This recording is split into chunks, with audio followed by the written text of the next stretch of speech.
Здравствуйте, друзья! Почему скрывают Тисульскую принцессу?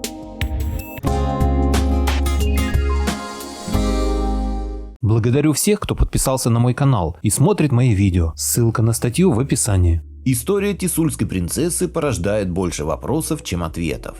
Загадочная находка могла бы перевернуть традиционные представления о происхождении человека. Но пока ее не представили на суд обществу, то каждый сам решает, верить или нет. В 2002 году журналист Олег Кулишкин написал статью о засекреченном артефакте. Дама, которой 800 миллионов лет. Публикация вышла в абаканской газете «Хакасия» и 124 номере газеты Златоуста «Аркаим». Автор статьи рассказал историю, которую услышал в поезде от попутчика, отставного полковника КГБ СССР. Мужчина много лет проработал в секретном отделе комитета и в 1991 году из-за непринятия распада Союза ушел в отставку. Отрывок из статьи. Это случилось в начале сентября 1969 года в селе Ржавчик Тисульского района Кемеровской области.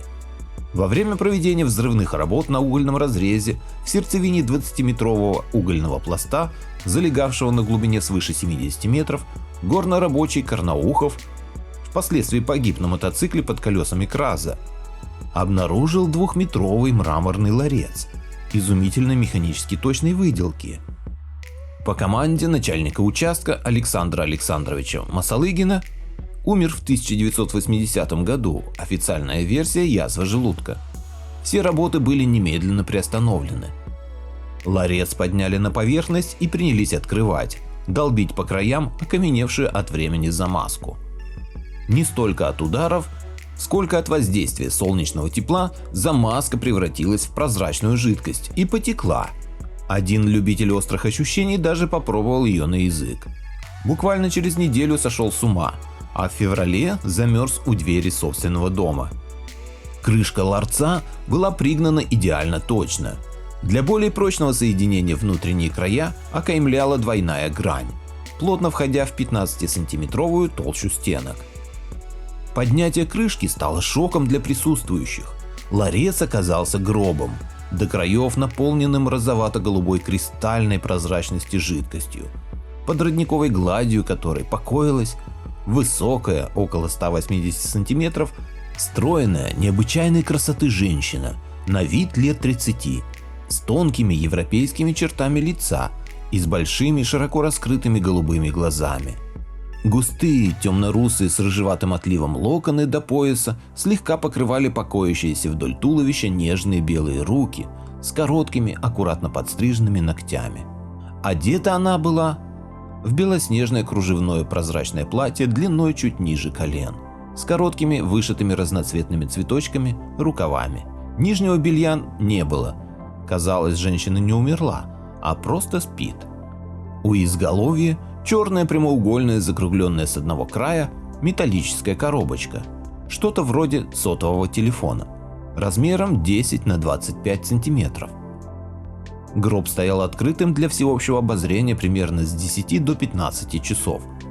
Посмотреть на чудо явилось все село. Практически сразу о находке сообщили в райцентр. Понаехали начальство, пожарные, военные, милиция. К 14 часам из области прилетел кирпичного цвета вертолет и доставил дюжину солидных товарищей в штатском, которые сразу заявили, что место заразное, и приказали присутствующим отойти от гроба. После чего оцепили место находки и переписали всех, кто прикасался к гробу, и даже близко стоящих, якобы для срочного прохождения медицинского обследования. Гроб товарищи потащили было в вертолет, но ноша оказалась слишком тяжела, и решили облегчить задачу путем удаления жидкости. После откачки жидкости из гроба труп прямо на глазах начал чернеть. Тогда жидкость снова залили, и чернота стала быстро исчезать. Спустя минуту на щеках покойной вновь заиграл румянец, и все тело усопшей приобрело прежний жизнеподобный вид. Гроб закрыли и занесли в вертолет, собрали вместе с землей остатки замазки в целлофановые пакетики и приказали свидетелям разойтись. После чего вертолет взмыл ввысь и взял курс на Новосибирск. Уже через 5 дней из Новосибирска в Ржавчик приехал пожилой профессор и прочел в сельском клубе лекцию о предварительных результатах лабораторных исследований недавней находки. Профессор заявил, что эта ржавчикская находка перевернет само понимание истории. В самое ближайшее время советские ученые опубликуют результаты своих исследований, и это повергнет научный мир в шок. Возраст захоронения, по словам профессора, по меньшей мере 800 миллионов лет. Это опровергает дарвиновскую теорию о происхождении человека от обезьяны. Женщина похоронена в каменноугольный период палеозойской эры, за миллионы лет до появления динозавров, задолго до образования на планете каменного угля, когда, по современным представлениям, Земля еще являла собой сплошное растительное царство. Первоначально гроб с телом женщины стоял в деревянном склепе посреди глубокой чащи леса. Со временем склеп врос в землю, разрушился и без доступа кислорода по истечении миллионов лет стал частью угольного пласта. Поначалу была выдвинута инопланетная версия, но генетический анализ тела женщины показал ее стопроцентную однотипность с современным русским человеком. Мы сегодня один к одному такие же, какими были наши предки 800 миллионов лет назад.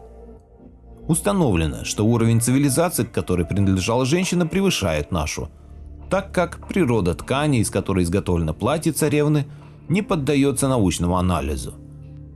Техника для производства подобного материала человечеством еще не изобретена. Не удалось пока определить и состав розовато-голубоватой жидкости, идентифицированы только некоторые ее составные компоненты, образованные древнейшими разновидностями лука и чеснока. О металлической коробочке профессор не сказал ничего, за исключением того, что она изучается. Лектор уехал, а еще через пару дней в Тисульской районной газете появилась крохотная заметка о том, что близ села Ржавчик обнаружен археологический реликт, который прольет свет на историю. Ржавчиковцы запротестовали. Столько сенсаций, а в газете 3 строчки. Возмущение улеглось само собой, когда Тисульский район был внезапно оцеплен военными. По дворам пошла милиция, изымая крамольный номер у населения. А место, где был найден гроб, тщательно перекопано и завалено землей. И все же, несмотря на усилия властей, среди жителей села нашлись борцы за истину.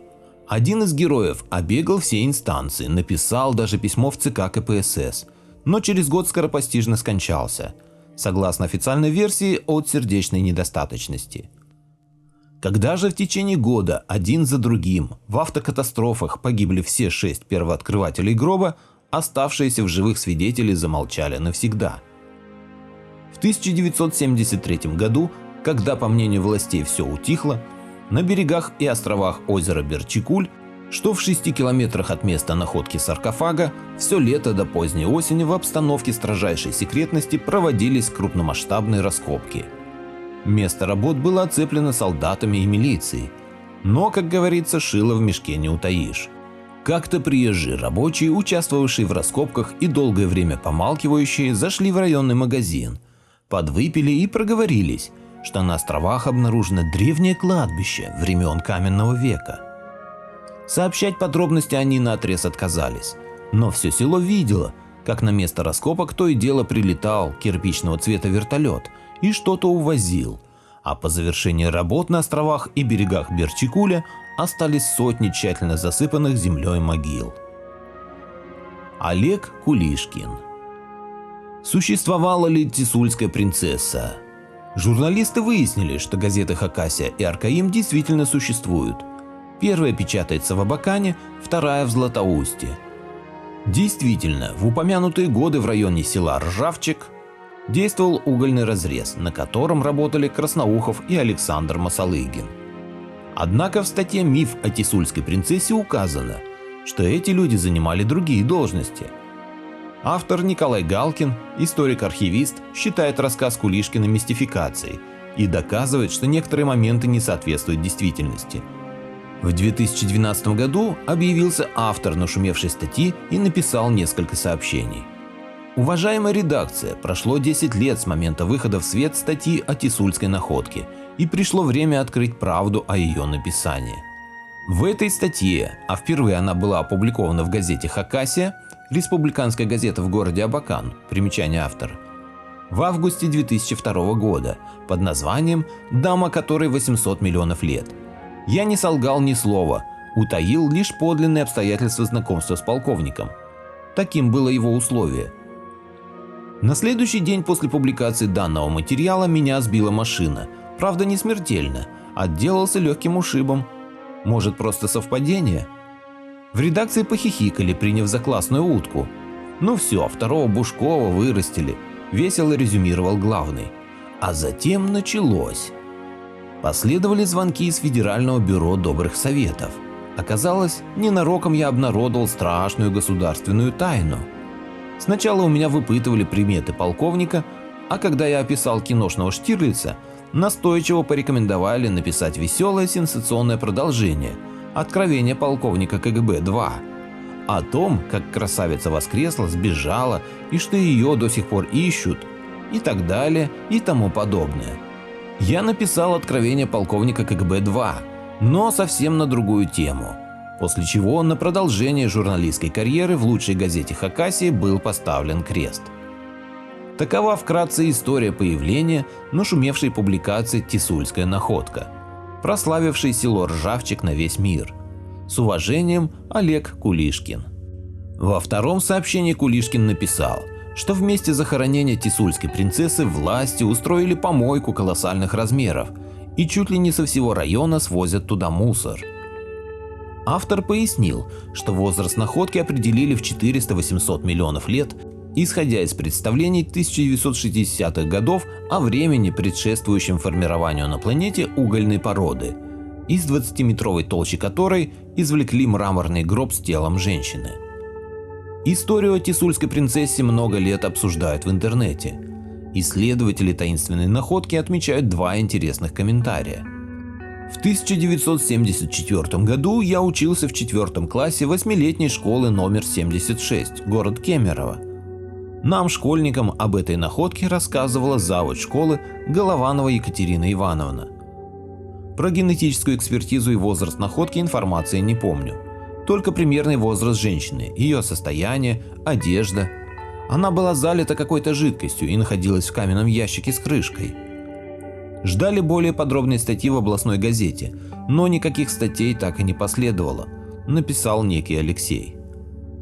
Лет 20 назад, когда я был молодым специалистом крупнейшей в мире авиакомпании «Аэрофлот», мне довелось слышать рассказ немолодого уже командира вертолета Ми-8 ночью в гостинице аэропорта Оренбург. По его словам, он раньше служил в отдельной эскадрилье погранвойск, считай КГБ СССР. И якобы его экипаж участвовал в перевозке каменных саркофагов где-то на Алтае или в Забайкалье, а может в Кузбассе, не помню уже. Что гробы были извлечены с большой глубины из угольной шахты. А в гробах были люди, не мумии, а именно люди, как живые. Я возразил, что уголь очень древнее ископаемое, что люди туда попасть не могли, их еще не было. Но летчик утверждал, что это правда. На много лет я позабыл эту историю, посчитав ее фольклором. И вот сегодня наткнулся на статью Олега Кулишкина. Просто как током прожгло. Петербургский писатель Олег Гусев включил рассказ о Тисульской принцессе в книгу «Древняя Русь и Великий Туран». История представлена в 11 главе «Типично русское лицо». Мое мнение об этой истории таково.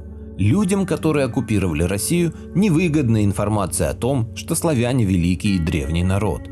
Поэтому они изо всех сил стремятся исказить историю, выставляя славян невежественными варварами.